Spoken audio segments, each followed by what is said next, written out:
Welcome back, everyone, to the latest episode of the Unclassified podcast. I am out of Gitmo. Preston's out of Afghanistan. We are both back in our home bases for a change, so that's nice.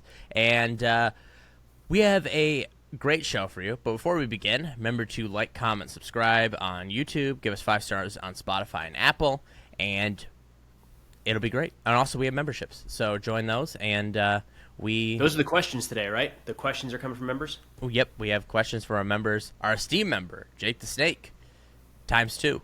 So, whatever that means. But before we begin, Preston, give us our first topic here. We're in war-torn. I'm in war-torn Chicago. You're in war-torn Tennessee. This is we're under siege. Tennessee's okay for now. We're holding on. I've been teetering on the brink of madness with, sometimes I feel like the gaslighting gets so intense you start to go a little bit crazy. And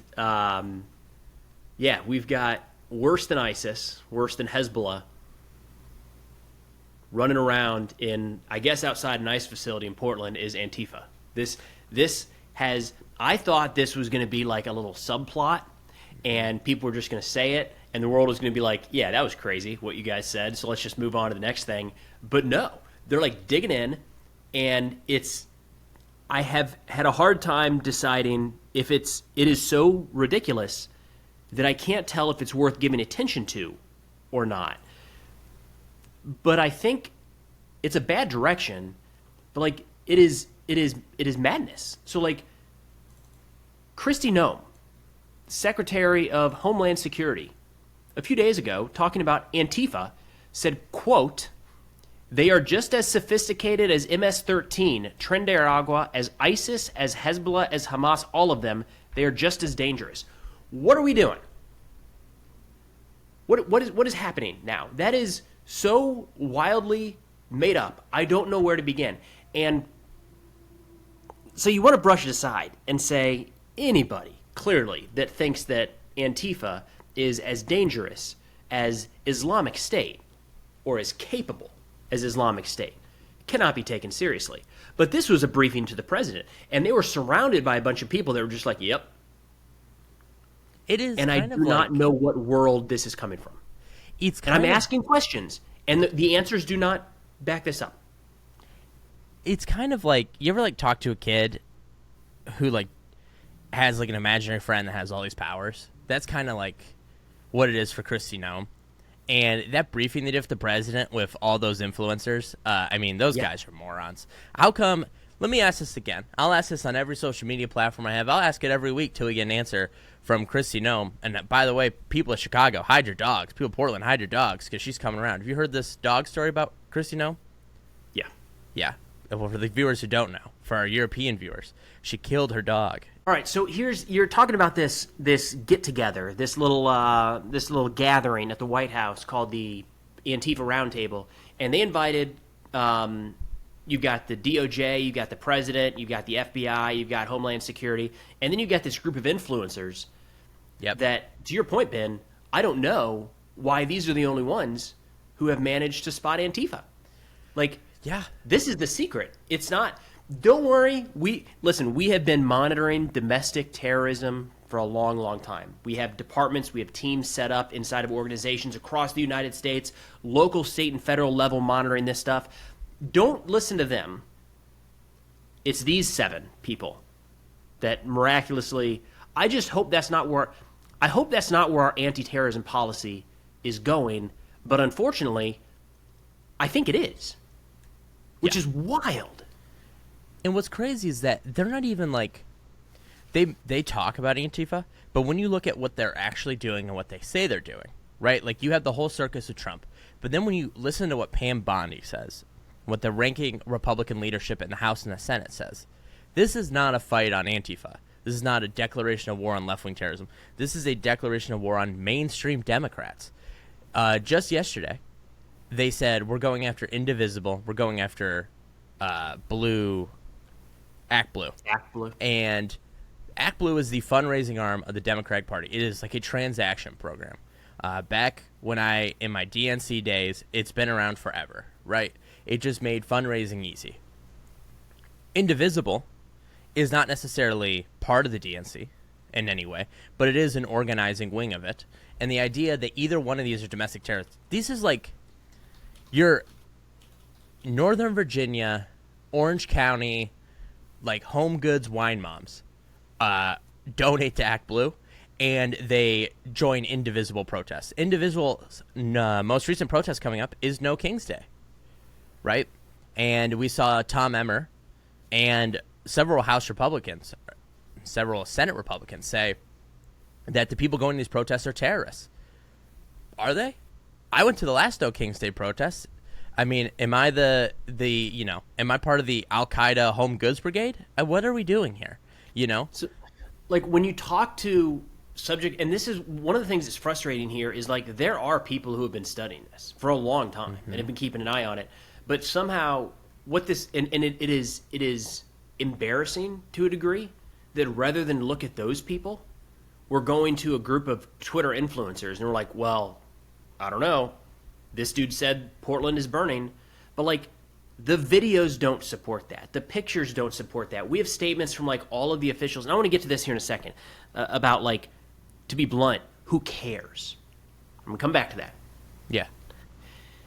When you talk to actual terrorism experts, people that are tracking this stuff day in and day out, they will say, yeah, there's an issue with Antifa, no doubt. But if we're talking about like the biggest threats in terms of domestic terror, they might not even be top 5 or 10. Like there's other groups. So that was the conversation for a period of time. Is like, it's no issue to try to uncover and dismantle any sort of extremist organization in the United States. No issue with that. Let's go. But why are we grabbing one that's like so far down the list? Why not go after some of the ones, or just writ large, all of them? We seem to have moved from that conversation to, you guys don't understand, this is Islamic State. Are you kidding me? Like, Islamic State has shifted largely from carrying out attacks of their own to inspiring attacks abroad. We've had multiple attacks this year. I mean, what was the down in New Orleans, an Islamic State-inspired attack on New Year's? You remember that? I do. Islamic State ideology, Islamic State operations are actively killing Americans. It is beyond me how we look at a group of protesters in Portland and say that that is more dangerous than the group that is actively killing Americans and planning to do more. It is insane. Like that is pure gaslighting. And it is, what's frustrating is that idea is given a platform and then spread. And then I'm watching people that like genuine people that I respect go, Roger that. This is more dangerous than ISIS. In no world is that the case. You have to exaggerate so far in every direction to make it fantastical. And anyways, I'll stop for a second because I want to rant about, quite frankly, who cares? And I know that's going to push some buttons, but like, what are we doing here? Well, it's because it's fake. It's fake. They don't care about Antifa. They're using it as a way to kind of try to empty their opposition, to hollow it out. And that is solely what it's about. It's why they're going after Act Blue. It's why they're going after Indivisible. It is why they're creating this secret, as we saw. I don't know if you read Ken Klippenstein, friend of the show, or is it Ken Klippenstein? I think you can go with either. It's a unique enough last name that, yeah. Any direction works. Yeah. Yeah. So Ken, he had a whole article breaking down about how the Threat Screening Center is now, going through domestically, trying to find domestic terrorists so they can expand the watch list, and going through all the communications that they collect. It's crazy. The whole thing is about ending domestic opposition to creepy, crazy fascist Stephen Miller and his boss who wears a diaper, okay? That's what it's about more than anything else. And so they don't care about Antifa. They don't care about any of that. They solely care about putting an end to, and I hate to say this, but I think I'm right here, especially with the Liberty voting announcement. I don't know if you saw that Dominion has now been bought by one of these crazy right-wingers whose whole thing is now he's going to bring truth to elections in America, he says, which is bad. And they just, look, they're trying to rig the midterms. They're trying to rig the elections. They don't want to have them. They're about to get their bricks beaten off, about to beat the bricks off of them next year. It's just a whole ploy here to empty out their opposition. And I hate to say it, but it doesn't seem like anyone's standing in the way, especially if Republicans in Congress are saying, people show up to the protest next week, to the most mainstream centrist protest you could possibly find, no kings, are terrorists. So where I want to go back to the who cares conversation, because this is we our discourse is so broken that when you say, wait a minute, are we sure Antifa is that the most serious threat? The immediate response is, so you don't care about domestic terrorism. It's like, well, there is a way to do this.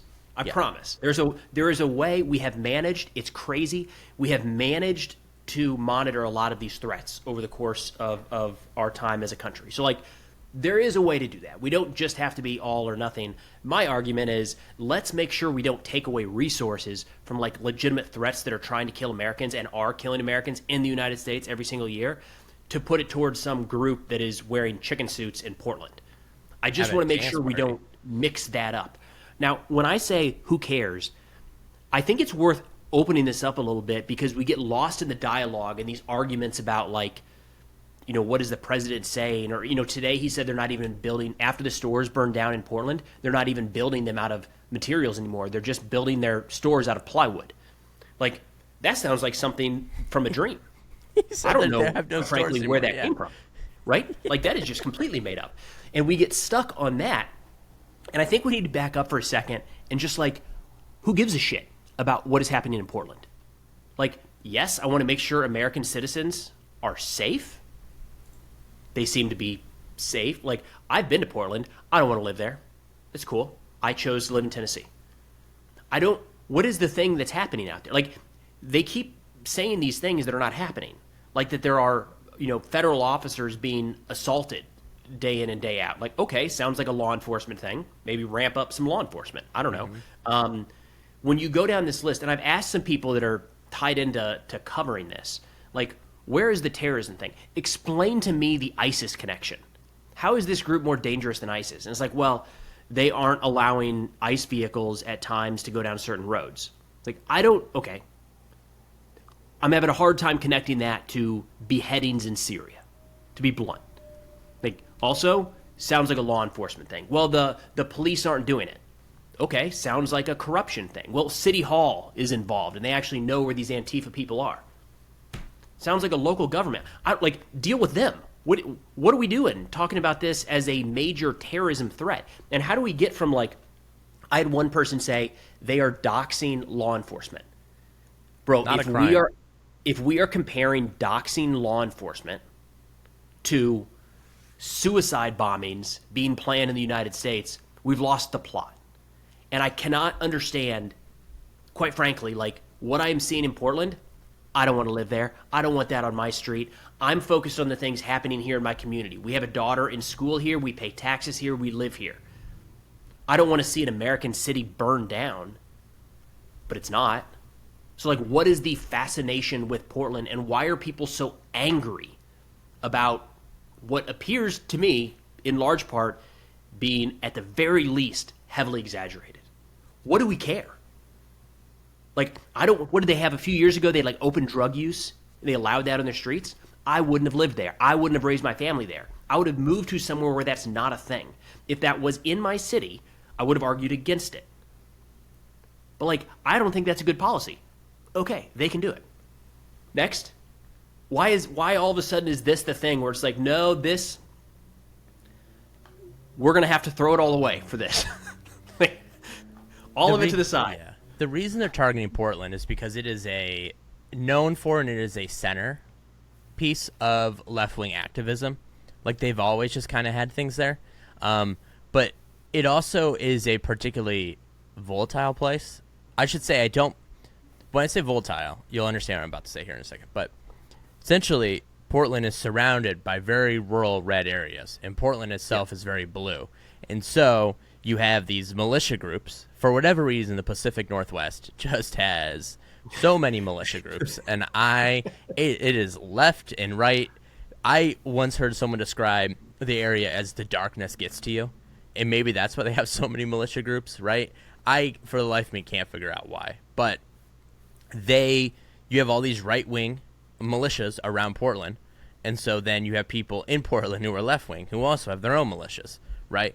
And that is why that is the target, right? But instead of focusing on the whole area, you're just focusing on Portland because your goal is to send a message to left-wing activism, to mainstream Democrats that a crackdown's coming, and you're not allowed to freely express your views. And that's solely what's happening. But I would also like to mention about what's happening here in Chicago. Because while Portland's getting all the attention, if what was happening in Chicago was happening in New York City, it would be on the front page of every newspaper in the entire world. Okay? We are being subjected to state-backed violence daily. They are randomly shooting people, like with bullets, guns, right? They are randomly shooting people. They are lying about it. They shot a minister in the head last week. Yeah. Okay? They are subjecting... Hold on. Yeah. With non-lethal munitions. Less than lethal. Yeah. Yes, let me clarify. They are shooting people with real guns, and they are killing them, and they are lying about it. Right? Not all of them die from the wounds, but many of them are dying from real gunshots. The minister was shot with a less than lethal in the head. But he did fall over as if he was shot with a real gun. I don't know what it's like to get shot by less than lethal, but yes. They are gassing the entire city. And this, I want to clarify, these are not my words. The idea that Chicago is being subjected to daily chemical weapon attacks, that is not my word. That is the word of 3 federal judges who ruled in the past 2 days. And when you yell at them, you call them fascists on the street, they're arresting you. You're not allowed to do that. I can say whatever I want to government employees. They are grabbing citizens and they're arresting them for impeding, and then if you record them, they're arresting you. Just yesterday, we had a 60-year-old WGN producer. This old lady, they pulled her out of her car, threw her to the ground, and arrested her. And the DHS, the nerve, okay, to go up there on Twitter, on the news, and to say she was throwing things at law enforcement. Is that so? Then why did they drop all charges against her and let her out? They didn't even press charges. Yes. That's one of the things with this is you're hearing all of these horror stories about how this is a hotbed of terrorism, and you say, all right, where are the charges? Where are the people going to jail? And when you go down this rabbit hole, you'll have people say the Portland police are in on it, so is the Portland government, so is the Oregon government, and they're all covering this up. President Trump last week said it's because they're scared for their lives. So essentially, like, this entire community is terrified to do anything about it. The politicians, the government, everybody is completely unable to even file charges against these acts of terrorism. So then I would ask, like, no, but there's been no federal indictments at all. Like, how is all of this under the radar? Again, nobody knows about it except for a couple of YouTubers out in Portland that are like pushing through crowds, trying to, quite frankly, like, get a reaction on camera and then, sell merch based off that. At some point you have to say, if everybody is covering this up at multiple levels, is it really happening? Like, if I'm not seeing it and there's no documentation for what, like, again, not to say that Antifa is some wonderful organization. There's certainly bad apples. They have done bad things in beating up reporters and going after people at protests, and they've been violent in like fighting. They've done damage to cities. Like, I got it. I'm not trying to whitewash that, but what is being described right now is not reality. And that, to use Ben's tactic, that's what a judge said. Yeah. Yeah. That the judges here in Chicago, they laid it out plain that the violence that is happening here in Chicago is not the citizenry against the government. It is the government started the violence with the citizenry, and then when the citizens respond back with their own violence, with their own protests, the government then uses that as reason to escalate against us further. They're trying to Aleppo us, essentially, here. I mean, this is crazy. And the crazy part is they're grabbing the citizens, they're disappearing them, they're taking them away for weeks at a time, they're stripping them naked and torturing them, and there's just no accountability whatsoever. And now, hopefully, things de-escalate here in Chicago, because we saw, I don't want to fat shame the Texas National Guard, because I think that's rude, and I think everyone in the whole world has gotten a chance to make fun of them for being fat, including Pete Hegseth, who, I don't know if he saw that photo, but he would probably be mad, right? So for those of you who don't know... He saw that photo, man. The entire administration is habitually online. He saw that photo. So for those of you who perhaps are not, don't have to live here, the Texas National Guard was deployed to Chicago, and the first photo deployed to them are, and I should say, if it was not for Pete Hegseth's speech, this doesn't get national attention. The photos, nobody cares. But the photos it sticks on the military side of the internet, Yeah. and people are like, ugh. Yeah, like three, pudgy young men. And I want to clarify, I have sympathy for them as humans. I know that Greg Abbott is ruining their lives by perpetually keeping them deployed to the border and by now sending them to Chicago, where people have nothing but disdain for them and also view them as a occupying force. So I have sympathy for them at a human level. On a Chicago level, I want them to leave, okay? And if they want to set up, protective Portillo's, by all means, go for it, boys. But, yeah, so we had these federal court rulings. So a court said federal restraining order on Texas Guard said they need to go home. The Illinois Attorney General did not match the same rhetoric I would like. He said, they're free to stay in our hotels and spend money in our restaurants. Dog, Kwame. His name's Kwame Rule.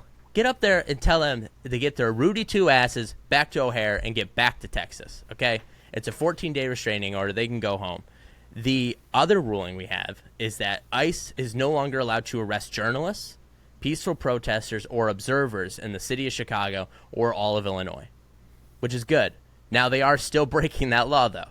They're also no longer allowed to use tear gas or fire less than lethals at protesters, also violating that court order.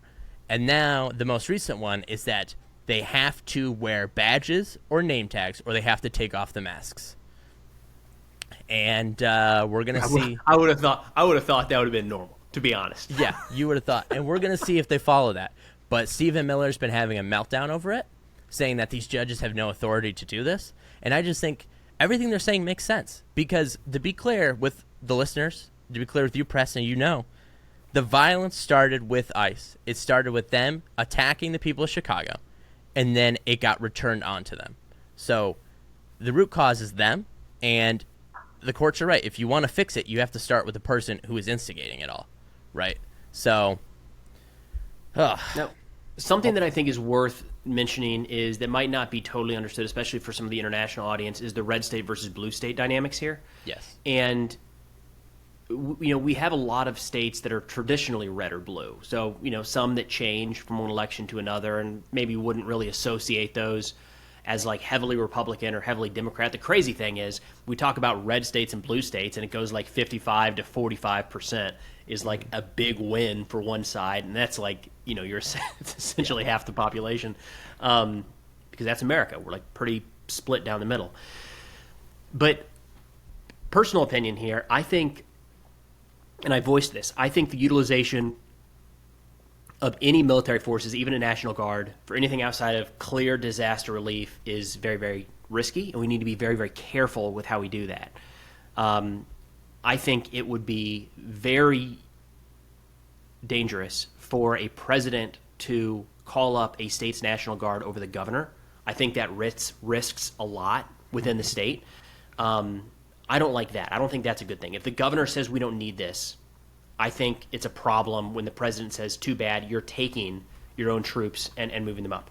When you start going into other states, I think that's a level beyond and even worse. What we're seeing here is the Texas to Illinois is not just a coincidence. Every state has National Guardsmen. Every state has at least 200 National Guardsmen.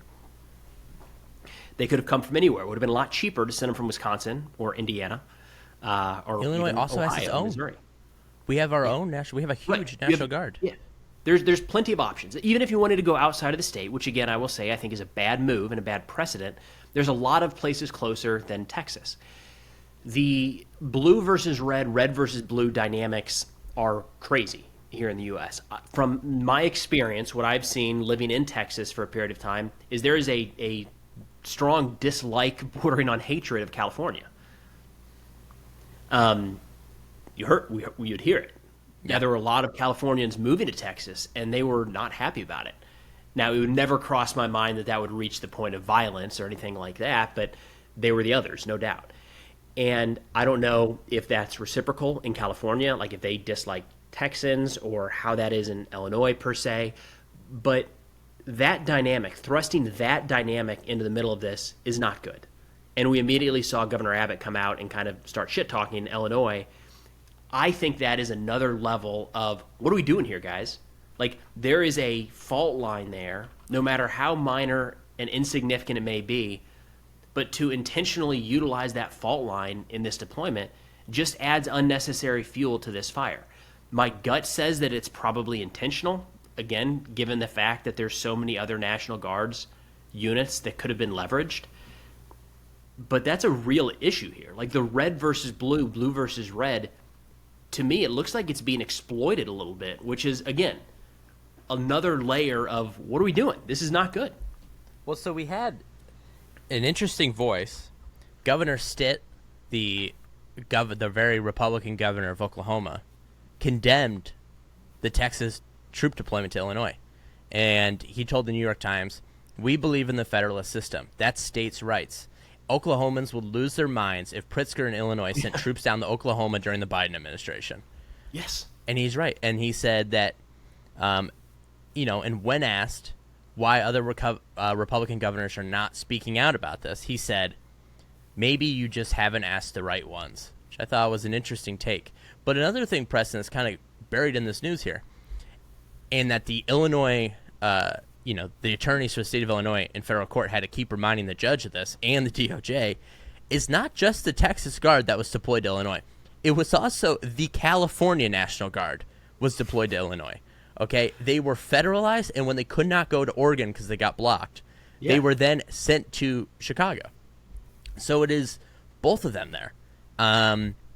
It's absurd. And Greg Abbott keeps, rubbing it in Illinois' face, saying they need it. I'll tell you what, man. If I'm J.B. Pritzker, I'm marching on Austin, Texas. I'm sending 1,000 Illinois National Guard troops there, and they're going to ransack the Alamo, and they're going to remove their stupid flag and put up ours. All right? It's unacceptable. And Texas, do Illinoisans have hate for Texans? No, we don't think about them. Okay?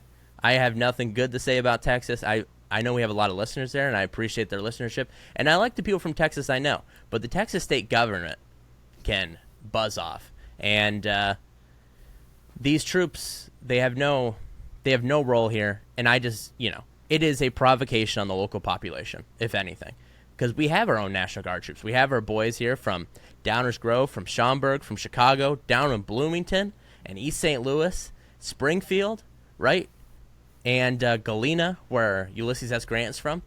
And so there's no reason. Champaign, where Preston's from? Yeah, Preston, yep. And there's just no reason for this to be happening unless you're trying to provoke things. But before we move, because I assume we want to move to Gaza, right? We go. Go ahead. But I maybe a bit of a connection here, if you will. Oh yeah, good. No, go. You go. Yeah. If we're talking about judges and courts and blocking things, there was a failed effort to rein in the War Powers Act. Really? By the Democrats in the Senate a couple days ago. It failed 48 to 51. The goal of that was to rein in the U.S. strikes in the Caribbean. Yeah.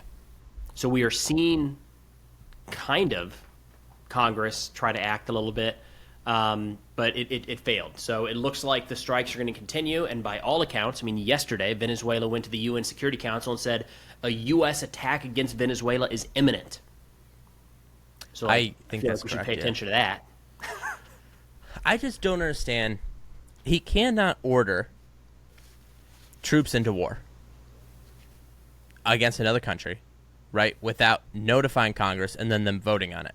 He already sent notification, right, that we are in open conflict.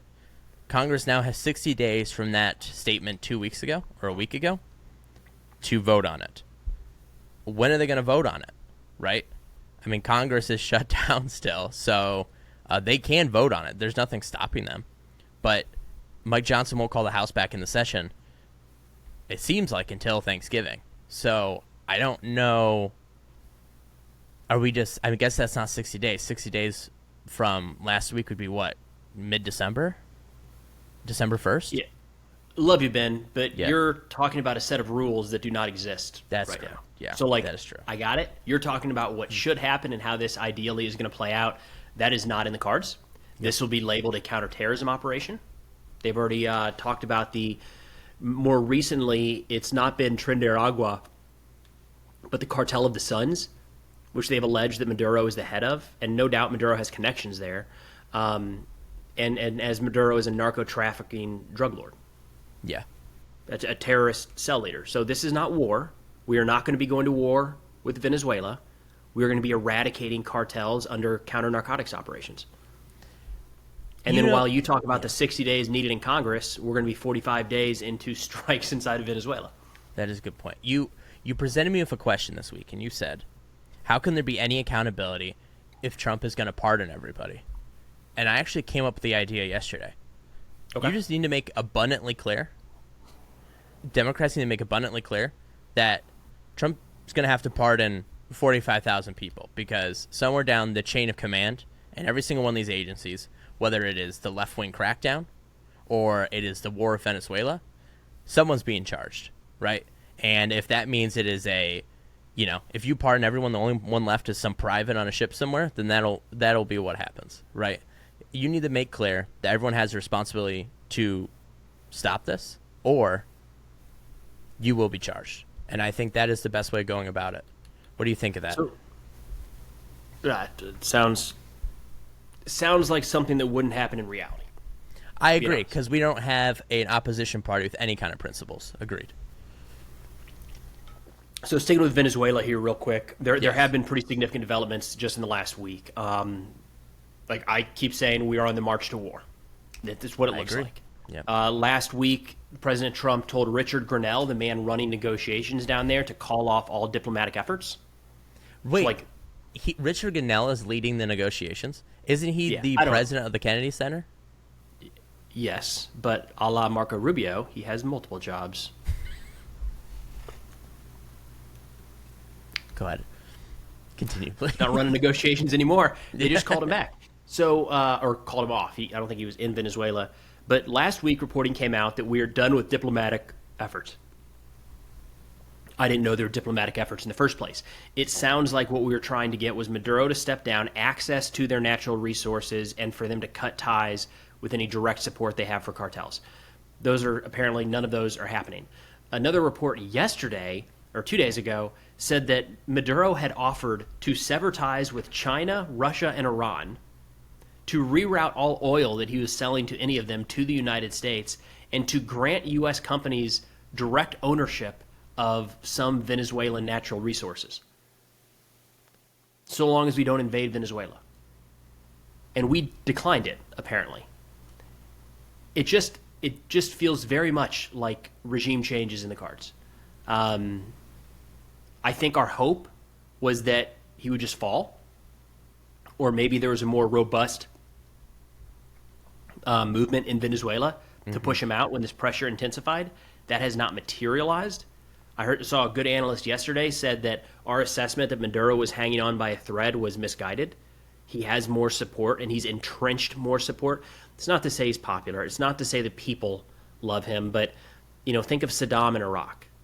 Like, yeah, a lot of the people hated him, and a lot of the people, arguably the majority of the Iraqis, wanted him out. But he had established such a tight-knit group of loyal supporters that it wasn't that easy. And that's one of the arguments being made with Maduro right now. But we have 10,000 troops in the Caribbean right now? I do. 10,000. Yeah. That's no joke. That is a lot. Yeah. Do you anticipate there being success here? And when we say regime change, I mean, we should mention that the Nobel Peace Prize was won by the opposition leader in Venezuela, Machado, right? Yeah. Yep. And so congratulations to her. But yeah, you're right. Do you think we will see success? And also for the viewers, have you ever looked at Nicolas Maduro? Do you guys remember the Big Dog brand? Sorry, this is entirely off task, but every time I see him, I think of it. I'm looking at a photo of him right now. That Big Dog brand, he looks like one of those paintings of the dogs playing poker. Maduro with that ridiculously big mustache he has. Yeah. But do you think we'll see success with regime change? We could, if we had something that's missing right now is a strong coalition to help with this. Haven't really seen that publicly discussed at all. We've seen the Maduro allies come out against. We've seen some of the Maduro foes come out in support of at least pressure. It's tough, man. I don't know the internal workings of Venezuela. The comparison recently to Saddam makes me a little nervous because it just makes me think that maybe we're going at this without a full understanding of domestic dynamics and who the power brokers there would be, who's willing and able to step up. Because that's the big question. It's not when you're talking about regime change, the big question isn't can we get Maduro out of power, because we can in one way or another. We have that ability. Even if it ends up with, a lot of American boots on ground storming the military base he calls home, we could get Maduro out of power. I don't think that's as much of a question. That would be a question of cost. The bigger question is what comes after, and is it better? And I mean, to be like, we just don't have a very good track record in forced regime change working out long term as of late. Well, I mean, what if we just, try it again? I mean, it's bound to work eventually, right? I mean, here's 100% of the shots you don't take. The regime change can work in Venezuela if they do it correctly. However, I believe they will not do it correctly because they don't do anything correctly. And I think they have visions. I think they have delusions of grandeur. And I just think this is a mess. And I don't know why they're going for regime change. I know people are in our last comment section told us because of oil. It's because of oil. I don't buy the oil thing. I think this is 100% a Rubio it's vendetta. Pretty low grade oil, yeah. Yeah, so that's another piece that's confusing here is you see a lot of different arguments. Now, from the administration, it's been pretty consistent that this is about drugs. Right. But 10,000 U.S. troops in the Caribbean to deal with drugs doesn't match. Like 1 + 1 = 75, right? It's like this isn't clicking. F-35s on station to deal with this. Like it doesn't really add up. And very similar to our Antifa conversation, if we are focused on stopping the drug flow into the United States, the start point there is not Venezuela. Like it's a thing, but it is not the thing, not by a long shot. And we do have limited resources, and we're putting a significant amount of those resources right now into Venezuela. So why? The natural resources piece, I know that always comes up whenever the United States does anything abroad. If that was the focus, it seemed like we just walked away from it. If the reporting the last few days was accurate, again, it seems to me like the focus is more on Maduro. I saw a conversation recently where somebody suggested that this is personal because Trump didn't get what he wanted in the first administration out of Venezuela, and those negotiations never really materialized. I don't even recall what it was we were doing with Venezuela in the first term.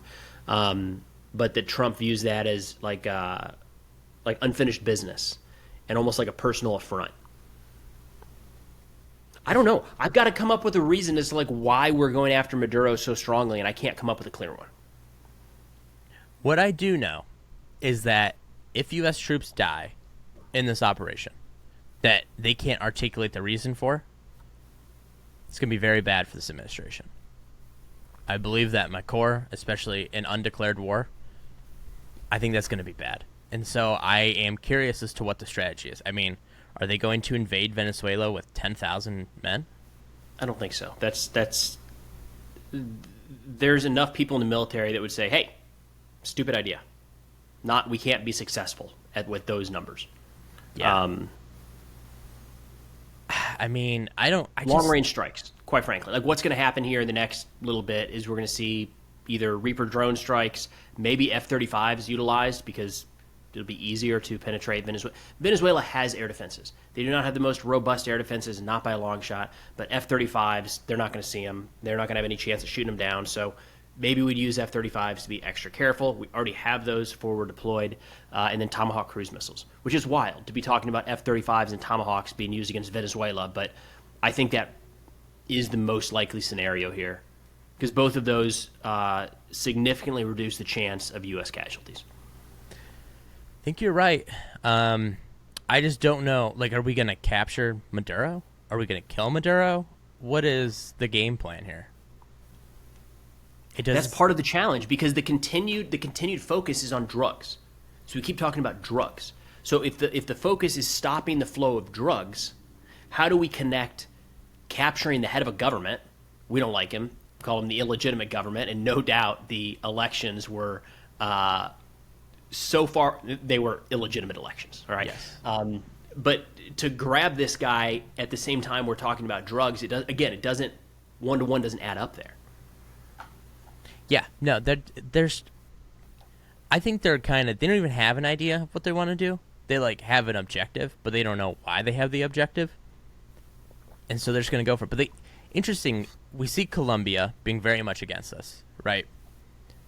Nothing from Brazil, really. I mean, Brazil's condemned it, but like that border there is pretty hard to cross, I would say.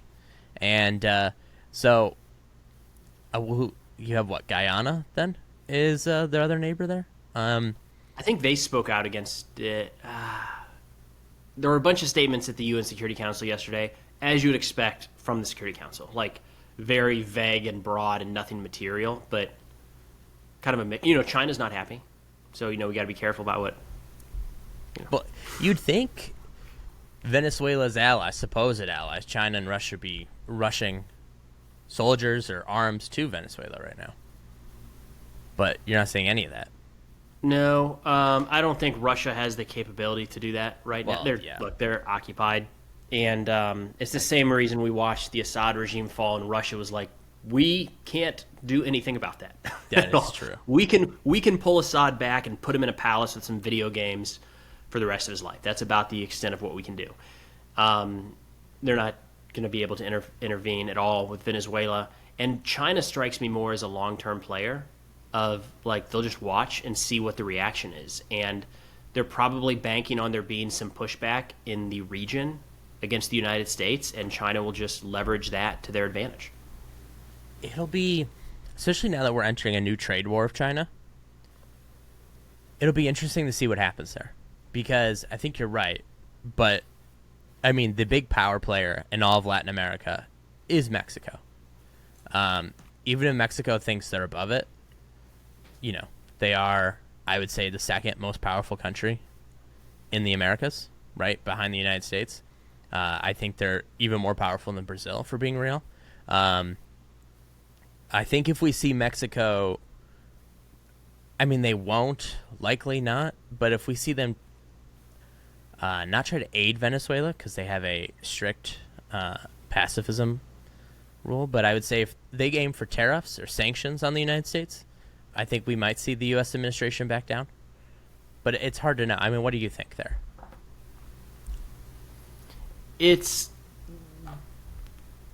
We're kind of full steam ahead right now in a lot of ways. Yes. This That's is true. Like, we've drawn a lot of lines with Maduro. We're seeing this. This is the war on drugs. This is the action being taken. If you recall, a couple months ago, for a while, it looked like there might be people advocating for military action in Mexico. Yes. There were people advocating for that. And that didn't come to fruition. And I think that's still a big part of this administration, is showing action against the cartels and against drugs. And so if they back off, they're going to need material changes from Venezuela to be able to show this as a success. Or I think those questions are going to persist of what are you actually doing in this regard? Because this is the direction they've chosen, is very, heavy-handed direct action. Yep. I think you are right. I'm nervous that we're going to do this, and I really hope we don't. But whatever. The Mad King gets what he wants, I guess. Speaking of what the Mad King gets what he wants, Gaza, apparently. What's happening there? 10,000 troops in the Caribbean and 200 to Israel. So we got some American troops over there now overseeing this ceasefire. Look, it's I got to walk the line here between being optimistic and pessimistic. Mm-hmm. Big picture, Trump put forward a 20-part peace plan. Israel and Hamas agreed to parts of it. So we're in phase 1 right now. Phase 1 is a ceasefire that has been in effect now for more than 24 hours. It is agreed to swap prisoners for hostages, something like 24 remaining Israeli hostages that are alive, 20 deceased, for 1,950 Palestinians that are serving, some of whom are serving life sentences. That is supposed to be done by Monday at noon in Israel. So that's happening fast. They have 72 hours to get that done. Humanitarian aid has begun flowing back in, and the IDF has moved back They're still inside the Gaza Strip, but they've moved back to where now they only control about 53% of the territory. A part of this agreement, part of phase 1, is that they will begin talking about phase 2 and 3 and 4 and so on. What is not agreed to now is the future governance of Gaza, the future of Gaza and the Palestinian people, the Hamas at all. Like, will Hamas exist? Will Hamas disarm? That's all for the next phase. So the optimistic side of me will say that this is the closest we have been to peace since this began.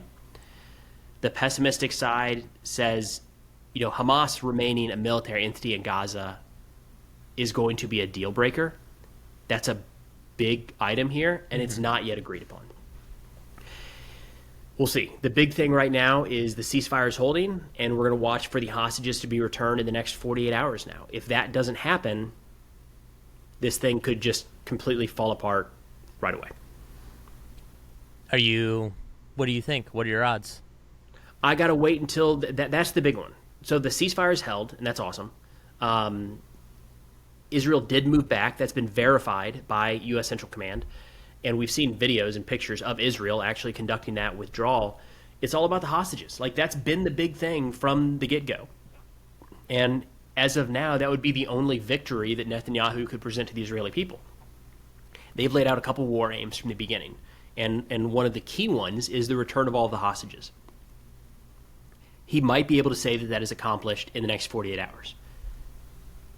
But if that falls apart, if it doesn't happen, if there's, maybe it's only a partial return, then this ceasefire could end up being just like all the other ones, where it starts, there's a little bit of aid goes in, a hostage or two comes out, and then they ramp right back up to operation. So we've seen this before, and we've seen it not turn out well, I guess is what I would say. Do you think that how much, so this is a very quick push and a late push earlier this week and last week, right? To get this done, presumably around the Nobel Peace Prize announcement, right? Which, do you think that the President Trump, will care less about whether or not this actually works now that, he did not win it this year? I think that's a good question for any one of these conflicts, to be honest. And I think we'll see that pretty clearly in the next couple of weeks. But, that'd be pretty crazy if all of these efforts just like, I'm done. I'm only talking domestic stuff now. We're done. Russia, Ukraine, I'm tired. I'm over it. And everything just rages out of control. That'd be pretty wild, but I guess technically that's in the cards. I feel like next week we're going to be back here and we're going to say, yeah, so in an Oval Office meeting, President Trump said that he doesn't like the Nobel Peace Prize and he thinks there should be a Nobel War Prize and he's going to be the first recipient of it. And I'm like, oh, no. No. Yeah, what, think he'll make his own? I don't know. I it's worth talking about the like what happened here with Gaza because it happened quickly, to your point. Yes. And there's a few different we're seeing Israel present this look, you're going to see both sides present this as a victory. That's just how negotiations go. And then both sides will point to it as a victory, someone will, and then they'll say how it was a defeat for the other side. Like, that's normal, and we are seeing that. The Israeli argument for victory right now is that they pressured Hamas so much that they finally reached a breaking point and said, we have to do this. Mm-hmm. It's our only path forward. And I think there's some truth to that. Hamas is under more pressure today than they were a week ago. Last week than a month, last month than a year ago. Like, the pressure has been steadily increasing on Hamas. So at the time they made this decision, they, without a doubt, were under the most pressure they have been feeling throughout this entire war. So, like, that is a thing. However, it did pretty quickly go from, like, we're not going to grant anything to let's do this now. My gut says that there was probably some U.S. pressure on Israel to accept this. And they must have gotten Qatar to pressure Hamas. They must actually agree that all of the hostages coming home. There must have been, which, again, lining up with recent events, we got the airfield thing going on in Idaho that Hegseth announced yesterday. Can you and last week, tell us more about that? is it a partnership base or is it a standalone U.S. military base? It looks like it's just a standard. It looks like a standard partnership, and it looks like Hegseth just announced that in probably the worst way possible. Yeah. So yesterday there was a press conference, and Hegseth said, "You know what? I'm just going to read it because it actually." Because the way it was announced, I was like, that seems weird. Why would they have like their own base instead of like a partnership base like the UK and the Dutch and the Germans have here? He said, quote, "Today we are announcing a letter of acceptance in building a Qatari Air Force facility at the Mountain Home Air Force Base in Idaho." And people read that and went, why is Qatar building a military base in the United States? Like, that's not a normal thing. And to be clear, it's not. We don't have any foreign military that has built, operates out of, and maintains some sort of autonomy over a military base in the United States. We have a lot of partners that do operate in joint training programs in the U.S., and a lot of those have facilities that we have essentially leased to those countries. A lot of times there's a payment involved for the training to take place, but those facilities are on U.S. military bases. They are owned by the United States military, and it's not like the U.K. or Germany is like, this is our sovereign territory. That's not the case. The way Hegseth put this out made a lot of people go, why are we building a Qatari airbase? He had to come out and say, no, this is just a partnership, like we've done plenty of times before. Qatar will not have their own base in the United States or anything like a base. We control the base as we do with all partners. So it sounds like, unless that was genuinely the plan, which would be wild, and there was so much immediate pushback they had to change it, that being one possibility, I have to say, it looks like they just said this in probably the worst way possible, instead of just announcing it like, this is what we do with our partners. It is a normal thing. We've got a lot of countries doing it. Qatar is the newest. That said, you can open up the argument of, should we be doing this with Qatar? And our relationship with Qatar writ large is a different conversation. But yeah, it looks like a normal thing phrased horribly. Yeah. Crazy, I know. Absolutely shocking that the messaging was messed up on something. Oh, hey, speaking of him, did you sign your papers today? Did you sign your papers? Man. I'm out. That's right. I'm For under those no of you not obligation knowing, to. I guess. But I could have signed those papers because I did watch the speech. Yes, everyone at the DoD had to verify that they watched Hegseth's speech, his little lecture about how you can't be fat and you need to shave and whatever else. All right, but Gaza. We'll see. The U.S. I mean that's kind of where it sits right now. We have a deadline, and portions of the deal have already happened. Like Israel has withdrawn to certain areas; they're still within the Gaza Strip. The ceasefire is in place. Humanitarian aid is flowing in. So now the next thing is: does the hostage exchange take place? That's it. That's the only thing we need to be looking at right now. All of the other big picture questions are irrelevant if that doesn't take place by Monday at noon. It would be, I will say, it would be interesting if it works. But knowing how this goes with these two, it never goes. I'm not optimistic, yeah. Never goes according to plan. Now, to be clear on the U.S. forces there, they are in Israel. Okay. Not to say that they will never end up at some point needing to go into Gaza for something, but the 200 to 300 U.S. troops that are in Israel right now were allocated from Central Command, so they are already in the region. They're in Israel standing up like a joint civil-military coordination cell to oversee the ceasefire with partner nations and NGOs and to assist in the distribution of aid and logistics. So, again, you're going to see some freak out of – and look, there's a valid argument to be made about should we be involved in this at all. I got it.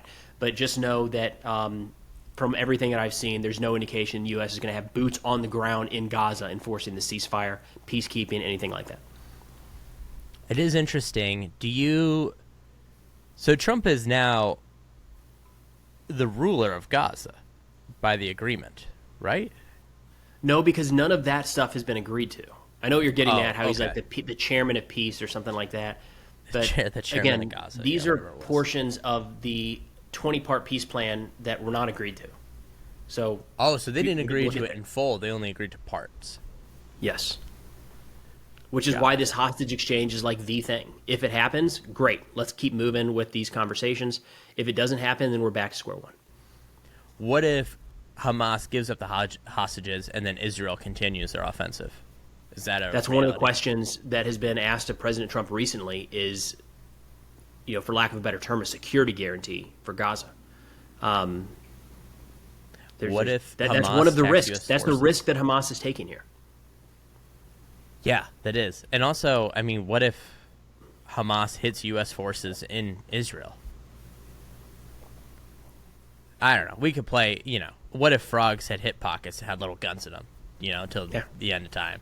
But what if frogs and sharks end up protesting ICE in Portland? Like, what do we do? Dude, right? I mean, we got to stop the inflatables. Did you see that nastiness? They sprayed this lovely frog. They sprayed pepper spray, or whatever it is, mace, into his vent. Yeah, that's brutal. I was like, how is that brutal. Like not assault? That's crazy. He was just sitting there twerking, and you're pepper spraying him. But we do have some questions from our wonderful viewers and our beautiful members. So we have Jake the Snake, 2x, which is 2 times 2, right? And remember Jake the Snake from the old WWE days? He had like a snake in a bag. Yeah. Anyways, so he said, now that Trump has rudely been passed over for the Nobel Peace Prize, what consequences do you think that Norway will rightfully receive? There were some good memes about that, like watching Norway in the war zone or in the Situation Room waiting for the strikes. Yes, that's very, very good. You don't want to get caught with anti-regime language, Jake, so that's very good.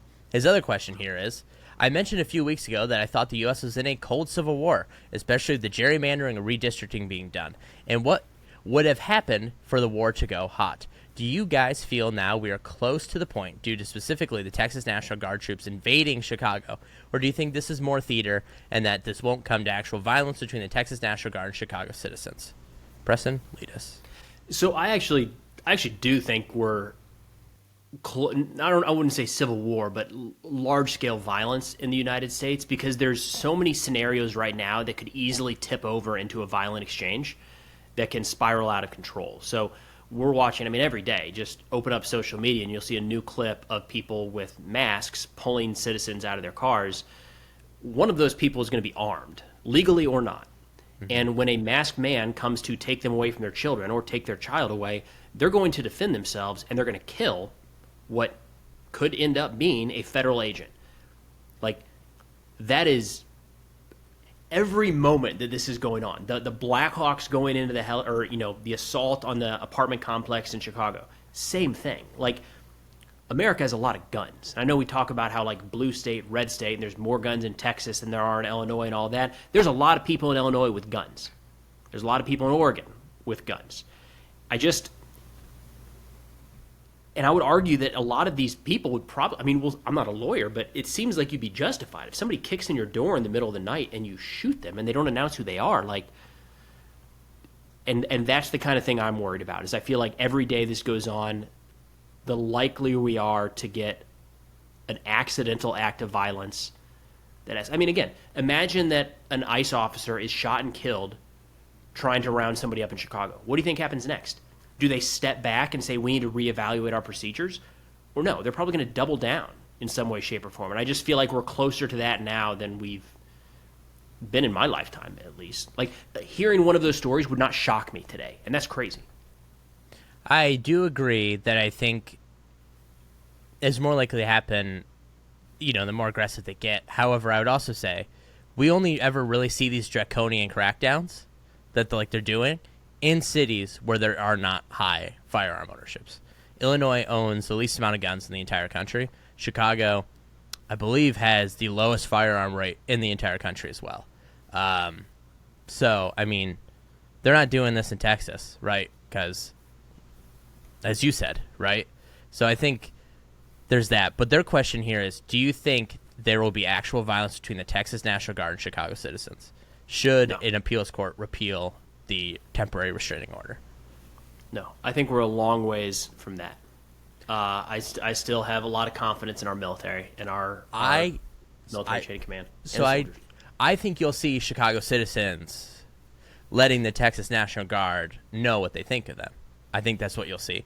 You'll see a lot of shouting, maybe some skirmishes, but I don't think you'll see like Tiananmen Square yet, right? But I do agree with Preston that we are on the verge of perhaps a tipping point in the nation. And I'll also say the economy is very bad right now, right? Delinquencies are at their highest since 2008. Americans' credit scores are collapsing at a rate not seen since 2008.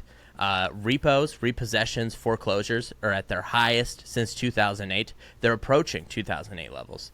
The economy is in free fall right now, but this AI bubble is kind of keeping the stock market up. And I think the stock market, while it does not represent the actual economy, I believe when the stock market goes down, when people are experiencing hardship, it validates their lived experience, right? Mm-hmm. And now all of a sudden, yes, the prices in the supermarket did get more expensive, right? And I think when you have that happen, you will see a 2020-like movement of something to come. Because you remember 2020 managed to tip off the way it was, for one, because of the pandemic.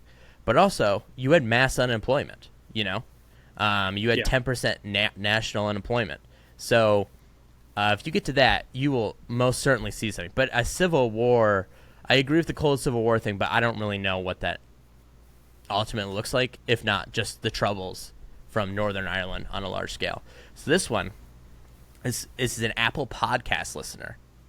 That's like one of the few. Yeah. Dude, that's like seeing a giraffe. That's like seeing a giraffe in Nebraska, okay? He's from the Basque Lands. I think I'm saying that wrong. You ever notice if you read all your information, you never know how to say any of the words that you read? Because, like, I know that he's from Spain, or I guess on the other side, France. But here he says, what do you think are the possible long-term effects of the USA's new foreign policies on its allies, both European and Pacific? For example, do you think Europe will be less inclined to support the U.S. if it gets into a conflict with China? Why don't you start this one? I think it depends. I'm of the viewpoint that Russia and China are in cahoots the same way. I mean, less so than we're in cahoots with Europe, right? Because we have a formal alliance. But I do think, I think if they coordinate, I think they will assist us in some way. But if the United States leaves Europe, causes a big stink out of things, which seems like that's no longer happening. But I've said that on this podcast several times this year and have seemed to be wrong. But I think, Europe will support the United States in a conflict with China if it comes alongside a Russian conflict as well. I think we are still too powerful to ignore. And when we're on good terms, we're a good ally to have in your corner. Mm-hmm. And I don't think anything that has happened in the last 9 months, in the last while, has changed that. So I think should there be a large war, every one of our allies would like the United States fighting side by side, and would work to make that happen. My concern, big picture, is that we're just a little bit down the list in terms of who do you call in case of an emergency. We might not be our allies' number one choice. We might be, number two at some point. But I think we still hold the place in the world, I believe, that our allies would rather fight with us than without us. I agree. Now, he had a second part of his question here. He says, do you put ketchup on paella? No. Is that a thing? No. That doesn't sound like a good combination. So it does. I don't know what I know paella is, but I've had this before. No, I don't put ketchup on this. Where does this come from? And it is such an insult. I put ketchup on a lot of stuff, so I get it. Oh, see, to me, but not unusual stuff, normal stuff, fries and chicken tenders and burgers. Hot you dogs. Put ketchup on chicken tenders?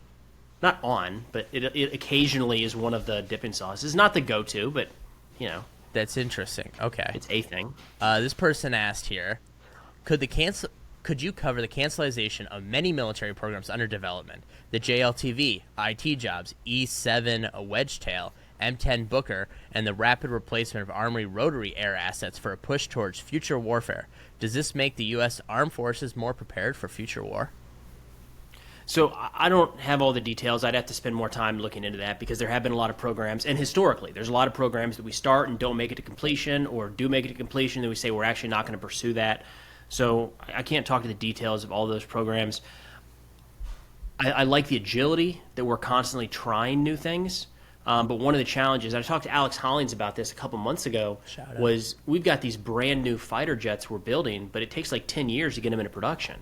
And after 10 years, like, for Christ's sake, technology has changed a little bit in the last 10 years. So that's one of the issues. We need to streamline that better, and I wonder if that's part of the issue. We're seeing items come up, and they're like, wait a minute, actually, we don't need that. There's a good side to that, of like, let's not field something that's already obsolete.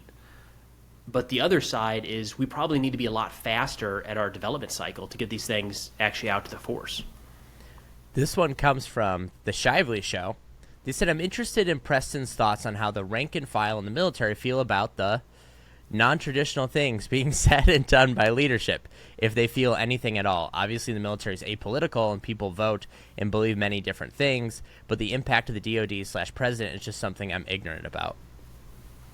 Yeah, hard. I mean, I can talk about my time in uniform and generally, very different. It was under, I guess, for a period of time at West Point, it was Bush, then Obama, Trump, yeah, Biden. So a couple. Generally speaking, the the further you go down the totem pole, the less it's brought up at all. Like at all. In policies, you just don't even hear about it down at the lowest level. That's definitely changed with more of this going out to social media, and especially this administration, I feel like is much more focused on engaging soldiers, and kind of and a lot of the things they're doing and saying have direct impact, right? Like having to take a PT test, whatever they said, twice a year, or changing the PT test, like that's a direct impact on the lowest ranking member of our military. So I would suspect they have more feelings on it now than, say, 10 years ago. But again, in my experience, people have done a really good job from all the levels I've been at, so brigade level and below, of just not really talking about it. Like a new policy comes in, here's the new policy is, move on. You might hear some muffled conversations about liking it or not liking it, but maybe it was just the units I was in, it never came across as even slightly political in one direction or the other. Yeah, I don't know if that answers the question or not. It's tough, too, because every single unit is different. The culture in every unit is different. And it's not going to be drastic. You're not going to have one group waving MAGA flags and the other group, advocating for Antifa or something. It's not like that split. But, a National Guard unit in California probably has different conversations than a National Guard unit that's running border missions in Texas. Absolutely. And now our last question from Joe Bat. What's your take on the bailout for Argentina? $20 billion? Where would you have spent it?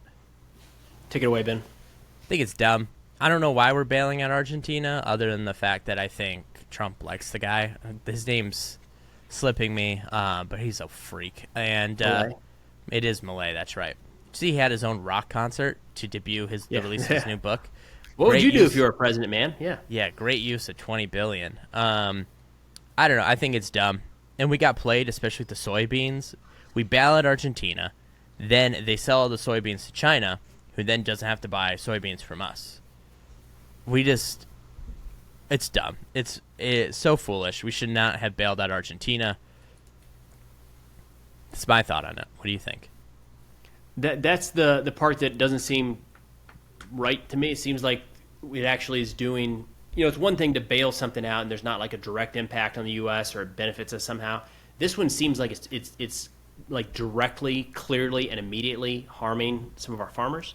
So that, in that sense, it seems like maybe not a great move.